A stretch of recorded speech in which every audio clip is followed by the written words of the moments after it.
There are a number of articles in the mainstream South African media that castigate Israel, Zionism, and Jews. In this series, I allow experts of the topic an opportunity to give another perspective, one that is becoming increasingly difficult to get into the public space. Today, I'm absolutely delighted to talk to Andrei Schwartz, foreign affairs expert, about two articles that appeared in our media. The first article we're going to look at is one by Gillian Schutte, who explores the concept, and I think she's made up this word, Zionicity, a term, she says, forged from Zionism and audacity.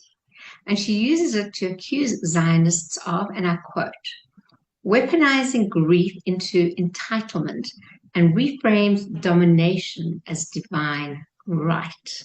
End of quote. Okay. So the good thing about Zionicity, Andre, is that it's not confined to Israel, but all settler colonialists, right? What is she actually accusing Israel and Zionists of? Hmm. I must admit I haven't heard of this person prior to you sending me the link. And simply going to her X account, the first tweet up there basically says Israel killed JFK to get nukes. So it was a bit hard to really focus in an intellectual manner on debunking really the terms there, the ones that she makes up herself and the ones that she juggles with, which are from the dictionary, the Common Dictionary of the English language, for purposes that the person has obviously strong feelings around and has tried to build a narrative around. When I embarked upon a PhD, I've realized very early on that many of my colleagues could really, they came with a basic idea and they then tried to build a whole mechanism of research and writing around proving their point. And uh, that was something that weakened their thesis significantly because yes, you can try and build, such an argument. If you want to, you can shove everything into place so that it fits your narrative, your prejudgment. But then, is it a reflection of real life? This is how I felt, looking at this op-ed. It's not an article. It has no sources there for the person's claims. And as you've said, Cherise, the person creates words that definitely capture her feelings about Zionism and about Israel, but they have no basis in reality. And look, a few elements here. It's about what the person says, and it's also about what the person doesn't say. In this case, it's the whole fixation around Israel, the whole fixation around the national emancipation of one nation, the Jews, which is seen as illegitimate versus all the others. And then it's also what the person doesn't say. So I've looked for op-eds, articles, any mention in the person's work of the national self,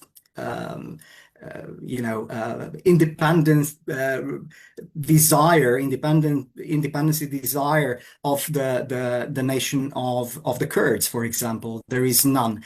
She also negates the right of freedom of at least one other nation that I could see in her works, which is the Ukrainian nation, a distinct nation to the Russian nation, which is obviously under an invasion for more than a decade, one which was intensified after February 2022. So it seems like it's hard to debunk all of these elements, but again, it's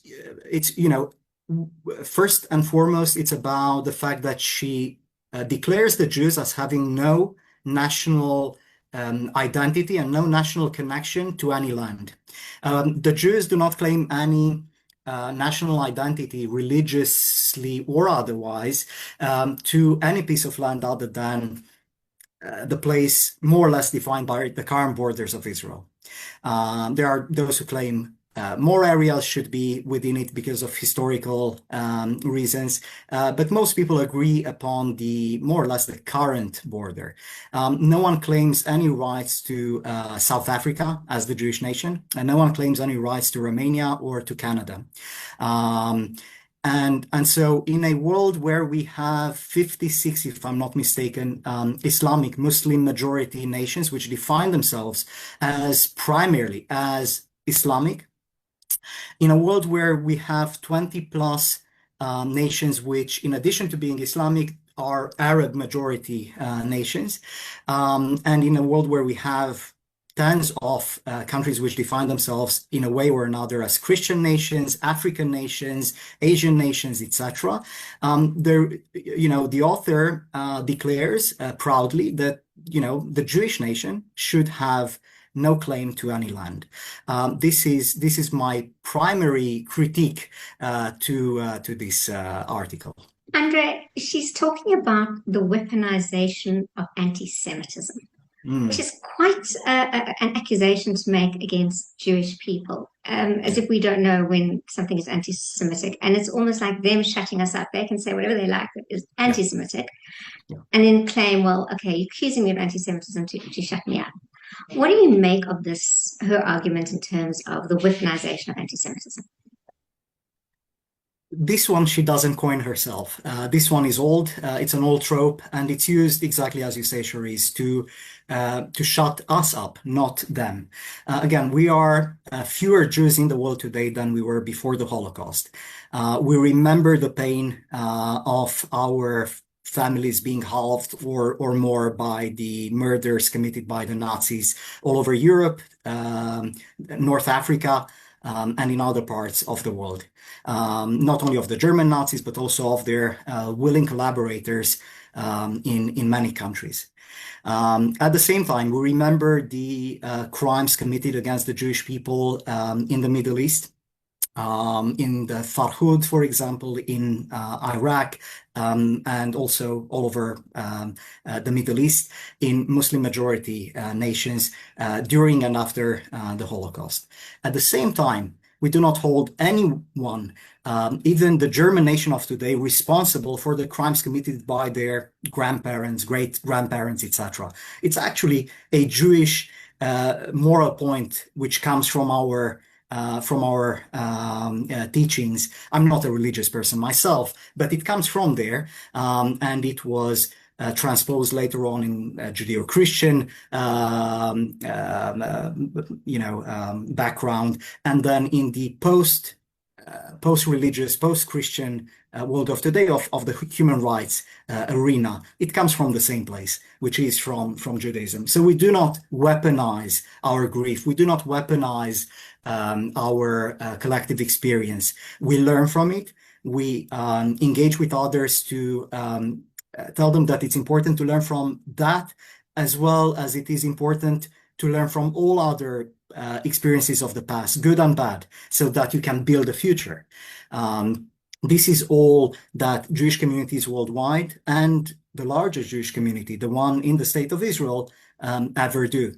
Now, again, this trope that we use our grief to shut out the grief of others, it's not true. I think it's a very dangerous repositioning of history, of the present, and it undermines the future. It undermines the future not only of the Jewish state, it undermines the future of the Arabs who define themselves as Palestinian. It undermines the rights and of everyone. And I think moments like this, where you look at op-eds like this one, if they are a majority in a country, whether that's South Africa or the United States or whichever other democracy, I think they undermine the future of the respective country, because they are based not on history, they are not based on facts, they are based on prejudgment, which was what created the apartheid system in South Africa.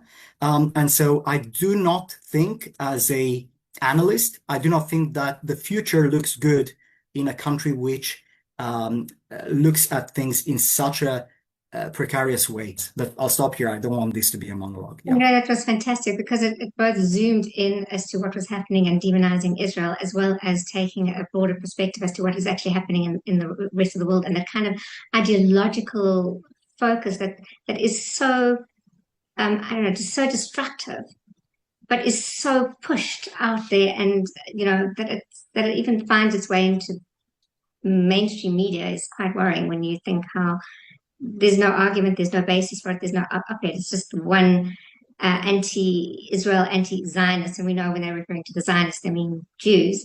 Yeah. Attack. It's just basically an attack on our community. And I'm also really, really pleased that you mentioned that Jews are actually empathetic, and you said you felt terrible, great empathy for what was happening. And just to put it on record, I'll be the second Jew now to say that what is happening is very, very heartbreaking. Yeah. And our hearts go out to every single civilian that is killed in this war, because it is a tragedy. That is what war is.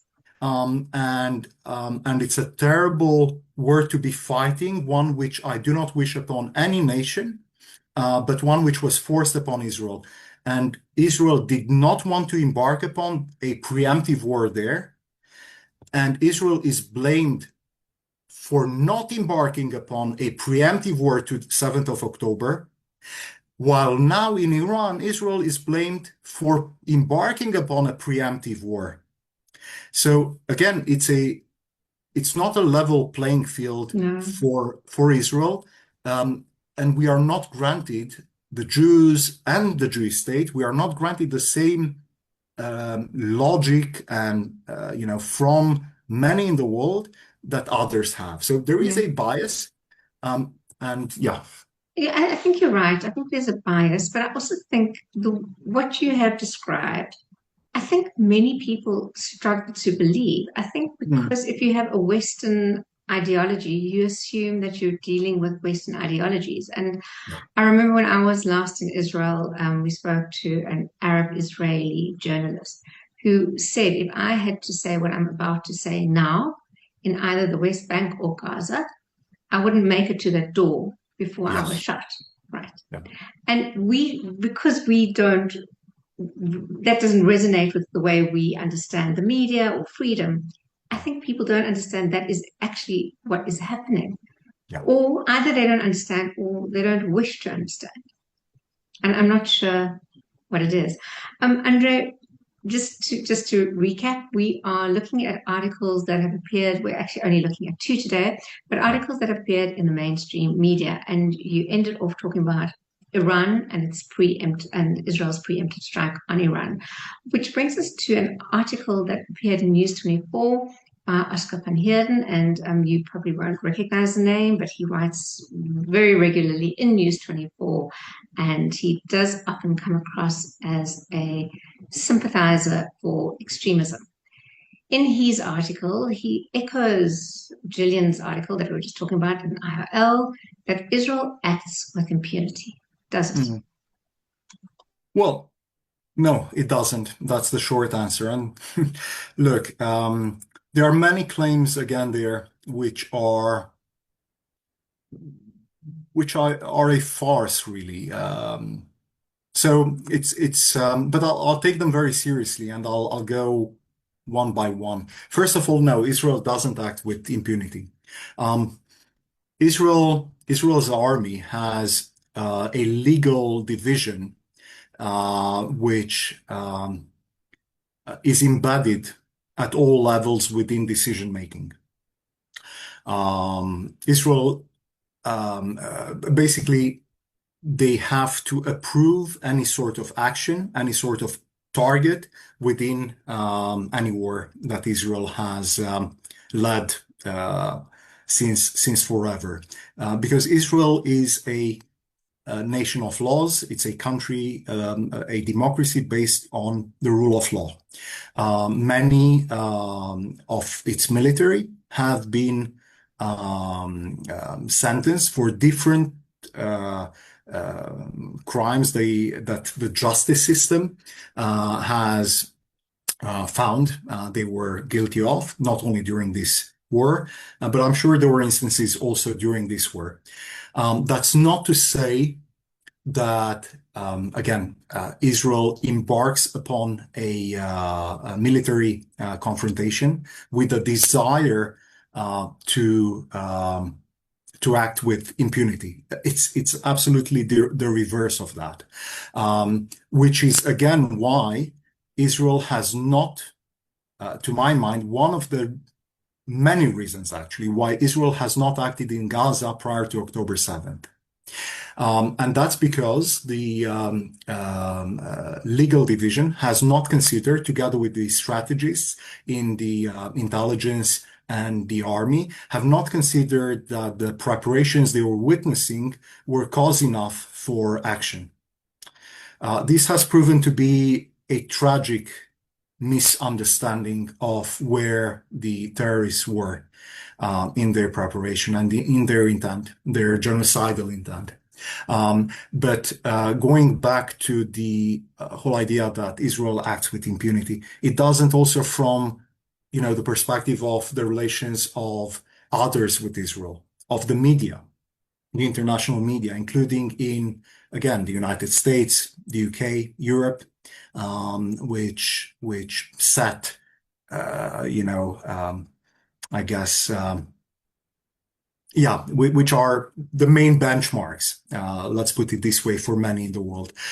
I think the last question I'm going to ask you around Iran is that the perception that the Ashraf and Heerden piece gives is that Iran is the responsible country in this war, whereas Israel is calling for regime change and interfering in internal politics and is the aggressor. And I wonder if you wouldn't mind commenting on that. Sure. It's very hard, if you are intellectually honest, to make this statement. And that's, again, something that not only Israelis will counter, and not only people in the collective West, but also Iranians themselves. Iranians in Iran and Iranians who had to flee the regime. Ask, for example, ask Mahsa Amini's family, a girl who was murdered simply because her veil was not correctly placed over her hair. She was from a minority, from the Kurdish minority in Iran. Ask the thousands upon thousands of other people there if Iran's regime, not nation, is a responsible power, a responsible regime. Ask the Syrians, the majority of Syrians, the Sunnis there. More than 500,000 people were killed in the sectarian war, the civil war, which was backed up until the last moment by Iran's Mullah regime, against again, the majority of the people of Syria, the Sunni Arabs there. Ask the people of other Sunni Arab states in the region, of Lebanon, which was a majority Christian country, a democracy. It was turned into a horrible place for its people by Iran's machinations there for decades. They wanted to create a proxy system, which they did create, to engulf Israel in enemies, and at a critical point, when the Mullah regime will decide, the Ayatollah, they will press a button and everyone will embark upon a 7th of October at 100 times the scale and kill all the Jews and enslave any which were not murdered, etc. So Hezbollah and in Lebanon, then in Syria, then in Iraq, then in Jordan, as the Jordanians. Iran is sponsoring terrorism against the Jordanian state. As the Egyptians, Iran is a destabilizing factor. Ask Argentina, all the way into Latin America. Ask Argentina about the bombings committed by Iran with Hezbollah in Argentina. Ask Latin American countries about the tri-state area and how Hezbollah has created their terrorist camps, and they are subjecting the indigenous populations there to slavery and to creating a empire of drugs that they used to then funnel money to Hezbollah and to Iran.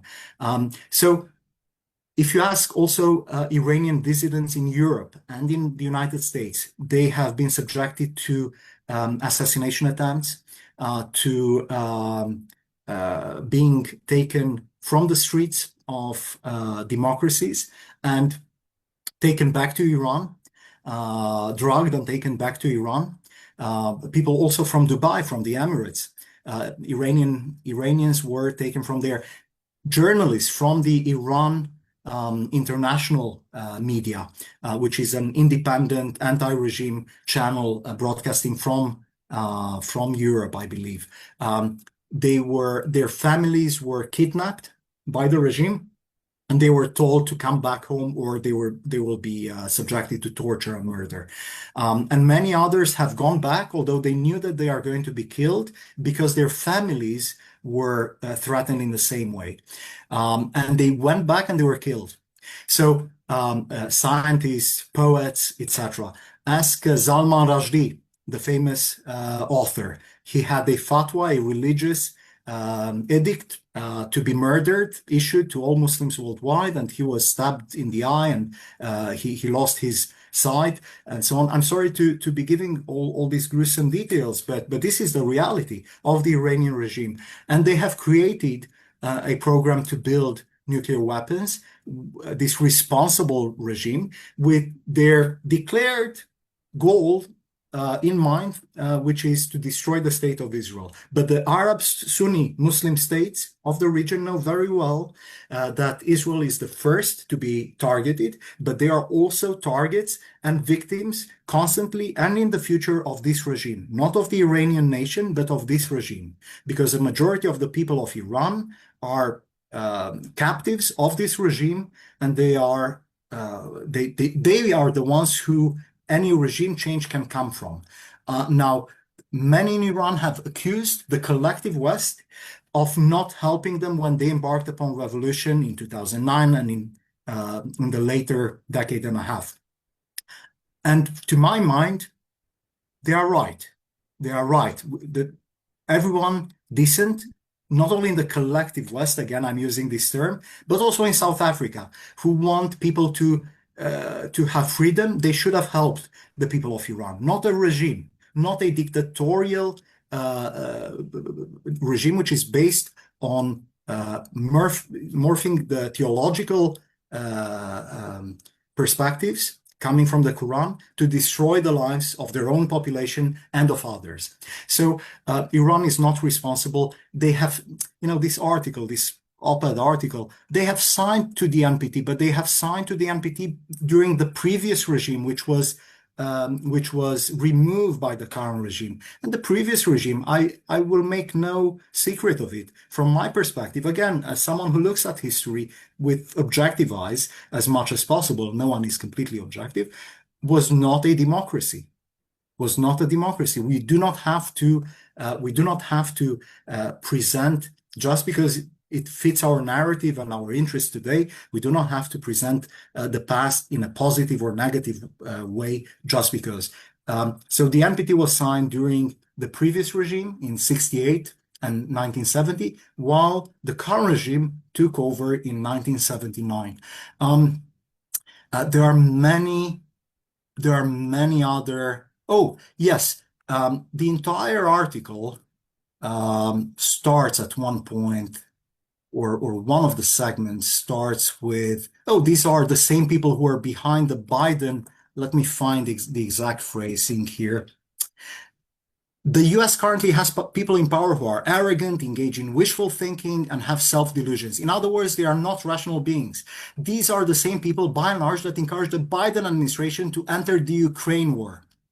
And look where that got them after 3 full years. So the Trump victory purged all the people of the Biden administration, even those who are not Biden. And this is something I advocate against. I advocate for the US to keep a level head, not to let, to remain a bipartisan, you know, um, you know, democracy, which is not engulfed in this revolution between two sides of the aisle and of society. But in no case, this is true. There are no Biden people there. And again, we have the same claim here that yes, Ukrainians, their war of survival, after the Russian invasion, this is something illegal.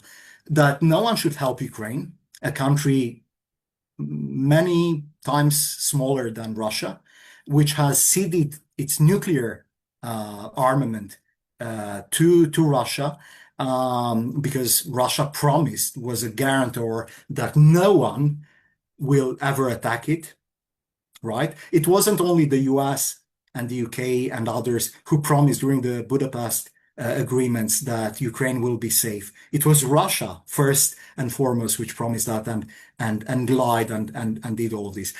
So Ukraine, we should let people there be conquered and Ukraine be snuffed out. Look, it's very hard to take seriously all of these claims, and it ends with some sort. It was published on Monday. I'm sure he wrote it earlier, but he says, look, the US will want to go with boots in on Israel. Nobody wanted to do that. Israel stated and acted upon the following: we are going to destroy their nuclear armament, atomic program. Israel has not attacked the Bushehr nuclear energy reactor, which is created with Russia.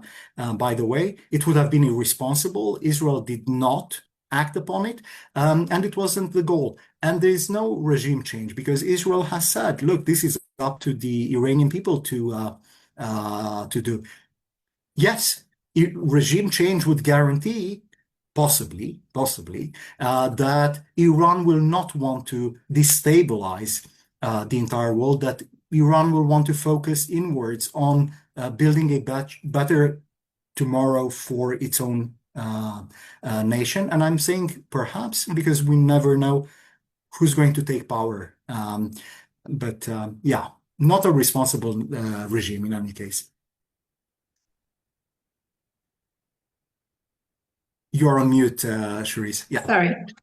I think it would be extremely tricky to try and predict anything that could come out of any of these wars. I can't imagine anybody would be able to do so, let alone Oscar van Heerden based here in Johannesburg. Andrei, I've really enjoyed chatting. Thank you so much for being my guest, and I look forward to doing this again soon.